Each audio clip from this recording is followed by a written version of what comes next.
Hello and a hugely warm welcome back to Elite Business Live 2022. We're really happy to be back in person here in London, but also with literally thousands of people, I'm told now, streaming in from all sorts of different locations. Mind you, thanks in part to many of our partners and supporters, including Starling and the Department for International Trade and Vodafone and the British Business Bank and many other partners. So thank you if you've joined us on this journey. I've hugely enjoyed it. Now, what I've been thinking about on digital transformation is what are the sorts of things that I should just be aware of in terms of our guests thinking. What should I be aware of? Virtual reality, the metaverse. What should I be actually looking at other people doing for real examples? Go and have a look at what Disney's done, what that rock star's done. And what should I be having a go at? Experimenting with, dabbling myself. So just trying to make sense of all of that and trying to sort of cut through the buzzwords a bit. So that's what we're trying to do in this section. So we've talked about commercial growth. We've had a lot of TikTok here this morning. I still haven't done my first, well, actually, that's not true. I'll tell you a story later about that on TikTok. But now we turn our thoughts to digital transformation. And I'm very happy that we're going to be joined live by someone who is another leader themselves. They're the chief exec of MootUp, which is Danny Stefanic. Danny, can you hear me? Yes, I can. Thank you so much for joining us. Now, MootUp, I'm looking forward to hearing it from you, but I've heard that it's the first metaverse virtual events platform. Have we got that straight? That's absolutely right, yes. Fantastic. So we're Googling frantically here, but it's MootUp, and we'll be paying full attention to you, but I'm assuming mootup.com, yes. MootUp.com. Okay. No, got it. Yeah, often exactly why people name their companies these days, isn't it? Because it was there, but it is a great name as well. Danny, where are you beaming in from?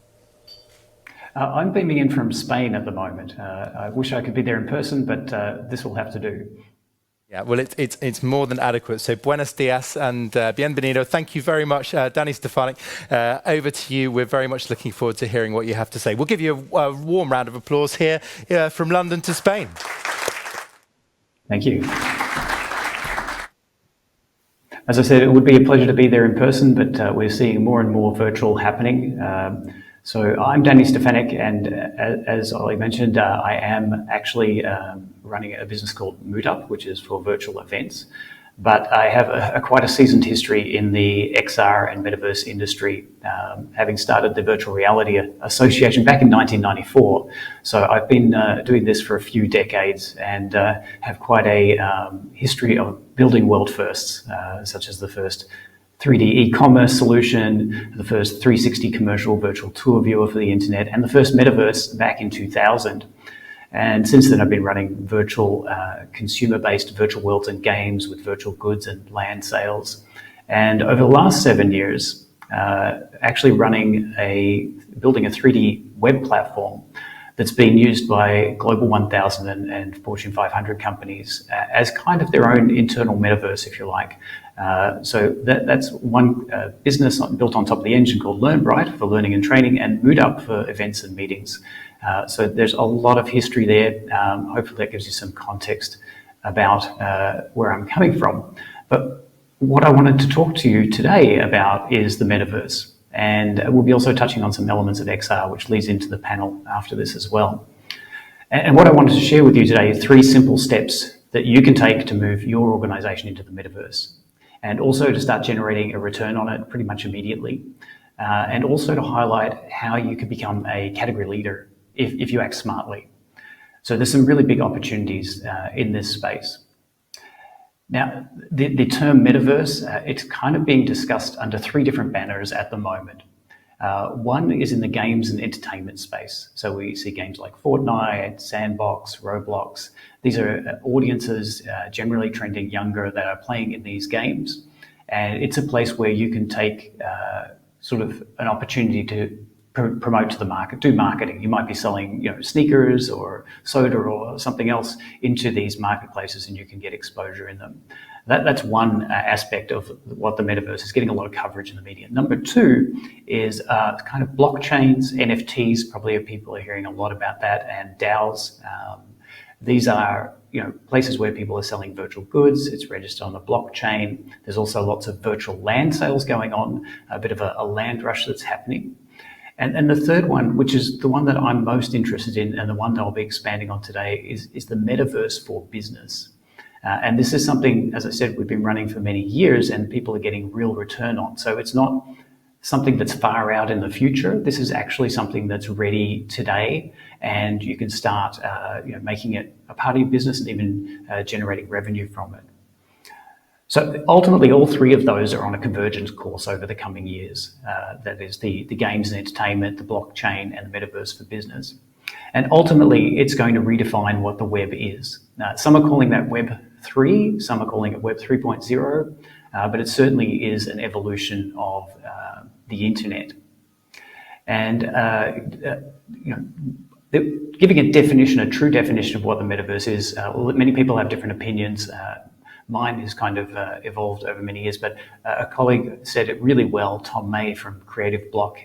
He said, while the current web is largely based on text, images, and video, the next phase of the web is expected to be primarily based on 3D virtual spaces, linked together in a perceived virtual universe. In other words, interacting in the metaverse will feel much more like the real world and immediate than it does today using the traditional internet. So we're really talking about a paradigm shift into participation, as opposed to just consuming information or being lectured to. So this shift of participation of users and having them visible is really something quite exciting. Another colleague of mine, a veteran of the industry, Tony Parisi, actually wrote down 6 rules of the metaverse, which I think are really, really helpful to go through. The first rule that he defined was that there's only one metaverse. So just like there's only one internet, we don't say, I have my own internet, you have your own internet. There is one internet, and same goes for the metaverse. Although the metaverse itself will be a universe of worlds. And so just like we have websites, each person has or organization has their own website, so too will people have their own virtual worlds. Now, a lot of these are being labeled as metaverses. We have over 1,000 different clients who are running their own virtual world inside their organization. Some are running outside their organization for external people to come in as well. And generally, as a marketing term, they do like to call their virtual world a metaverse. So, corporate name, metaverse, and that seems to be quite exciting for a lot of companies. Now, one thing we're seeing in the games and entertainment metaverse is that there are a lot of companies popping up that are selling virtual land. And the idea is that if you go in and buy land near the center, it will become more valuable. And people trade the land and they buy and sell it. But this model for geography is a little bit, it's artificial scarcity. It's created in order to generate value, but there's no real value in it. In fact, usually the last person standing holding the property is the one that loses, unless that virtual world just has such an immense amount of traffic that you can generate revenue through advertising or generating leads into your business. And I don't disagree with this model. We actually run virtual worlds where we do sell virtual land and we sell virtual goods such as clothing and furniture, and people pay us rent every month for their properties. And then it works fine in a game context. But in the greater context of what the metaverse will be as a evolution of the internet, really that model is not going to fly on a global scale. Each person can run their own metaverse just like they run their own website. And in that, they can start to decide the business models they use and also the access they have. So instead of having a flat geography where you buy land next to another company or organization, instead it'll be a lot like how we use the internet today. We put links on our websites from to relationships we have or other sites that we want to connect to. So it's not a flat surface. It's going to be a hyper-dimensional collection of worlds linked to each other.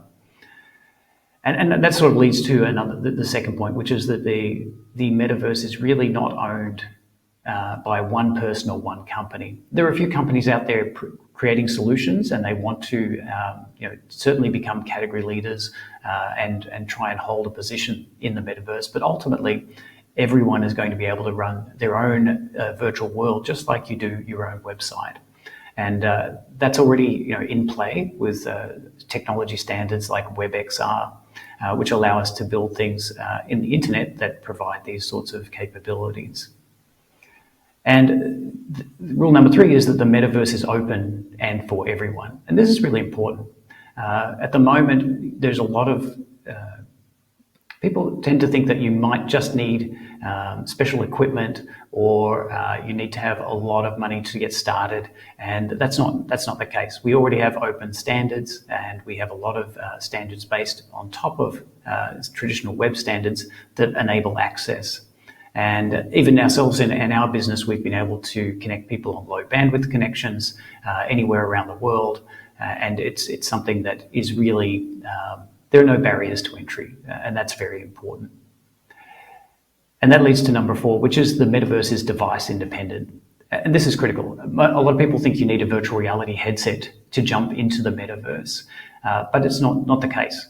The real pivot for the metaverse, or the real pivot of this participatory experience, is that you can join with whichever device you have. Mobile phones, tablets, laptops, Chromebooks, and any VR and AR headset should be supported.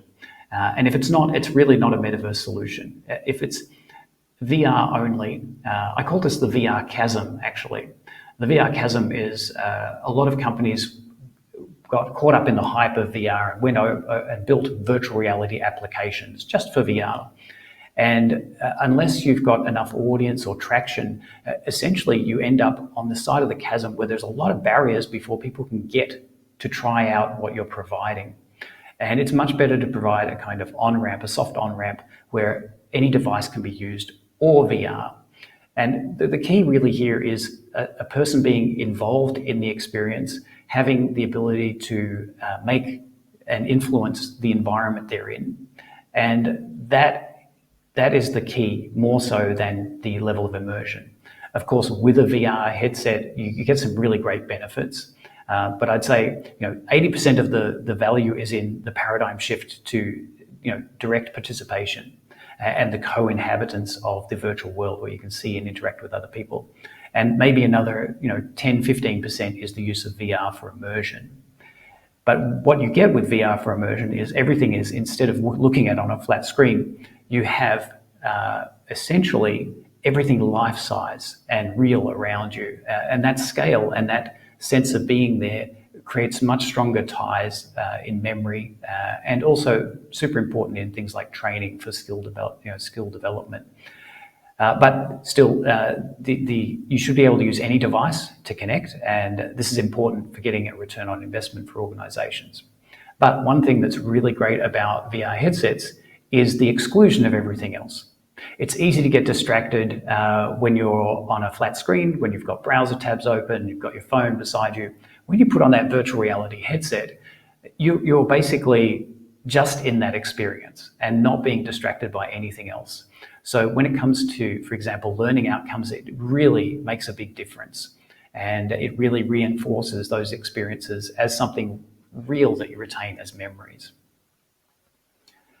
And point number 5, all users will have agency. They can impact the metaverse. That is, people can come in and they can start to influence, change, make contributions, move things around, create spaces, and really have an impact on how this thing evolves.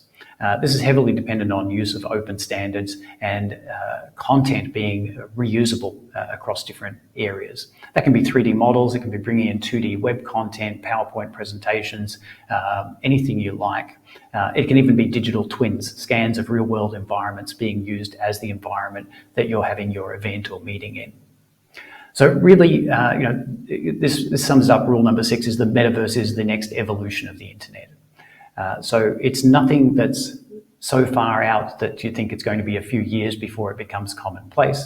It really is something that's available today and can be built on top of what you're already using. Now, I mentioned I'm very focused on the metaverse for business.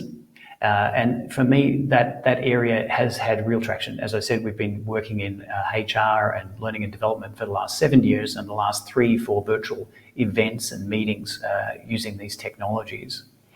And those are some of the biggest areas to get traction. Meetings, being able to feel present with each other, do workshops, escape rooms, work with video technology. So most of the platforms also support you coming in as video, having whiteboards, etc., to do sessions on and capture all that, but at the same time feeling co-present, feeling like you're there, which is, in this new age of remote work, is really quite valuable.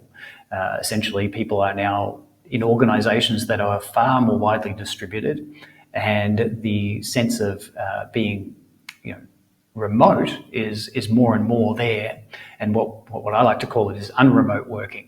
So you're still using all these technologies to remotely work, but bringing people together and feeling like they're part of the same experience. And another great use case for these types of platforms is virtual events. Now, we've got an event here, and there's an audience out there.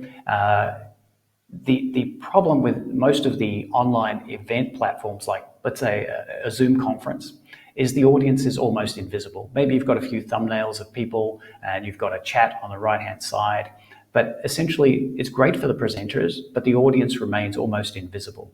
With the metaverse, you end up with all these people being present with their avatars, being able to network, communicate, use video features, and suddenly it's a lot more like a live event. You've got people milling around, you've got what one of my colleagues affectionately calls the hallway track. When you're not doing the sessions where somebody's speaking, you're in the hallway talking to somebody else, and they're just as valuable, those serendipitous meetings and experiences. And most of us take those memories away from us when we go to events. We take away those memories of meeting people, serendipitous engagements, and that aspect can now come into play with these virtual events. Whether that's an all-hands meeting, or whether that's a careers fair, or whether it's a product launch, all of those things can be done now where the audience is there and visible, and they can interact with each other and with the speakers. And the other area, which is really valuable and has been providing a terrific return on investment for many organizations, is training. Now, you might be thinking about VR training, maybe learning to operate a crane or things like that, but it goes much further and wider. Again, you can do it on any screen and in VR, but the real change there is traditionally training is kind of lecture-based. Here, watch a video or work through this slideshow and answer a multiple choice quiz at the end. And that's very linear, and it's sit back and kind of consume. I call it lean back learning. And what we've moved to now is lean forward learning, where people are participating and engaging at very small times all the way through the training, making decisions that change the outcome. That can be for safety training, but in a lot of our sort of training experiences, we have people learning soft skills, either in groups, live training, or with AI chatbots. So you go into a room with a virtual patient and go through diagnosis and make decisions, or you could go through with a virtual customer and learn sales training experiences, all within this environment where everything's being tracked and you can assess how well the person's doing almost automatically. So really great tools that can apply to a business. So that kind of leads me to what I highlighted before, which is what the metaverse for business is, but also the 3 steps that can really get you into that right away. So the 3 steps are quite simple.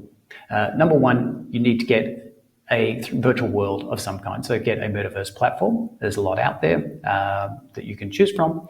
And the first step you want to do is brand and configure it for your organization. So it's setting up the world, the spaces, the rooms, putting your corporate stamp on it and design.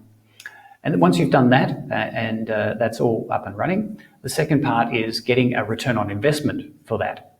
And generally, the organizations that are using our platform, for example, they use it for internal meetings, internal events like all hands meetings, and for training. So using the platform internally can save you costs. You can get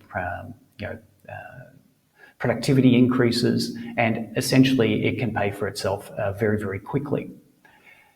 And after an organization's used to using the platform themselves internally, that's where it gets really exciting in the third step, which is you can now take that technology and apply it to your own products and services.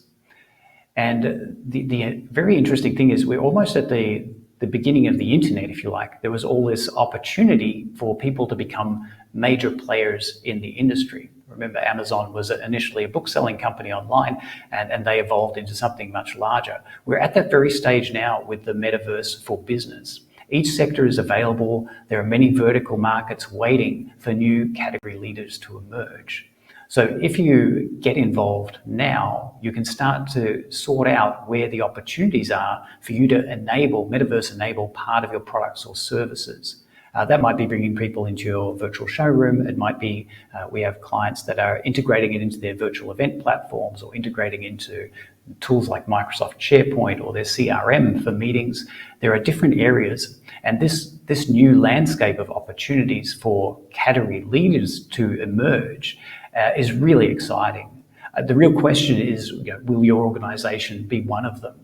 And I really do hope that from the things that I've discussed here today, that you'll go and have a bit of an explore of what the metaverse is for you. If you can set up your own metaverse kind of proof of concept or sandbox to start playing in, and invite internal people from your organization and start to explore what it's like. I think that would be a super interesting path to take. It doesn't need to be a huge commitment, but it's certainly something as part of digital transformation you should be exploring, because it is really going to change in the not too distant future. And one of the things that's probably going to impact that, and this is a prediction of the future, is we've been seeing a lot about virtual reality, but coming in the not too distant future is augmented reality glasses. I call this the race to the face. So there are a number of organizations working on glasses-based display devices, and they essentially will become the next display revolution from a mobile phone. So definitely you'll want to keep an eye on that, and but any content you're building for the metaverse will apply to those glasses-based interfaces as well. So definitely keep that in mind. You want to get in now before the category leadership opportunities disappear. Well, Danny, that was a very interesting note in which to wrap that up. But we thank you very much indeed, Danny Stefanic, for that brilliant talk, actually. Thank you very much indeed. Thank you. By the way, Danny, on the race to the face, in terms of history repeating itself, we were told some very exciting things about racing to faces, weren't we? Until Google Glass fell into a ditch labeled creepiness. How is it going to be different this time? Yeah, I think that's interesting. Google Glass was more of a displaying information instead of actually being aware of the world around it. So that's something that the VR devices are now very capable of. They can see the world around them and make that more usable. Yeah. Google Glass was really just providing information. Google Glass, by the way, even though it didn't take off as a consumer device, it's still working as an enterprise device. Yes, it is. There is Google Glass, and especially, you're right, Danny, and forgive me, especially in health tech as well. If you look at the work of Professor Shafi Ahmed as a brilliant example, one of the world's leading cancer surgeons. What examples from MootUp have really made you happy and inspired that I'm happy this is happening in our platform? Do you just help paint a picture for our guests here and online, Danny? Sure. I can talk about a couple of events. One of the events that sticks to my mind was Asahi, the beverage company, Asahi Japanese beer. They were launching a new drink in the Philippines. It was a cultured milk drink, non-alcoholic. And I got invited to attend their virtual event in our platform. and they decorated up with Asian-style villages. I could talk to different chatbots that spoke in different languages, and that event was a media-only event. It was a product launch. And they had sent out not only samples of the drink that you could drink at a certain time at the event, but also these cardboard virtual reality headsets so you could try it out as immersive as well. But the really great thing was there were two of the Philippines' top bands playing live into the experience. So all our avatars were dancing around, and everyone had a great time. And then there was a press conference with the CEO in another space within that world they created. Just gives it one example of. It's a very cool imaginative example. Now, final question. I hope I can tempt you to stay for the panel as well, Danny. Your advice to our guests was around, don't let me put words in your mouth, but getting their own metaverse world. Is that how you would put it? Yeah, it's really getting your own virtual world, but brands, organizations love to call it their own metaverse. So that's really trending. It's almost unstoppable. I think every organization will call their virtual world their metaverse. Yeah, and And forgive me, when I put a contrary point, it's only to channel what others might be thinking, which is, doesn't that misunderstand all of the rules that you've been talking about? Because my conclusion from the 7 rules was that if there was one rule to rule them all, it was that the metaverse is simply and nothing more and nothing less than the next evolution of the internet. So we shouldn't be creating new planets, we should be creating new rockets. And that is a totally different way of approaching the metaverse, because the first leads us to being everywhere and the second leads us to being somewhere. I think the answer lies in interoperability and open standards. So whatever the term is kind of irrelevant. It's the fact that these worlds will end up interconnecting, and that will make this a giant web-based universe of worlds, whether they're called metaverses or worlds. It's that interoperability that will really be the key. Right, so I'm not going to have a marketing director of a soft drinks firm in 5 years going right cross because we spent all this money developing our own metaverse because Danny and others told us to, and it was tumbleweed and no one was there, and we should have just got a backpack.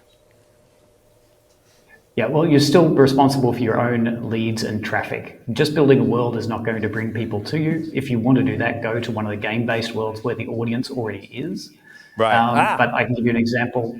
One alcohol-based company we're working with, they have to have their own virtual world because they can't market that in games. Right. So they, just like they have their own website, they need to have their own world. So should a beer brand have its own bar? Yeah, well, I guess so, yeah. Okay, right. Okay, well, we'll explore why most of them don't. Maybe in the next bit of our conversation. Of course, Brewdog does, doesn't it?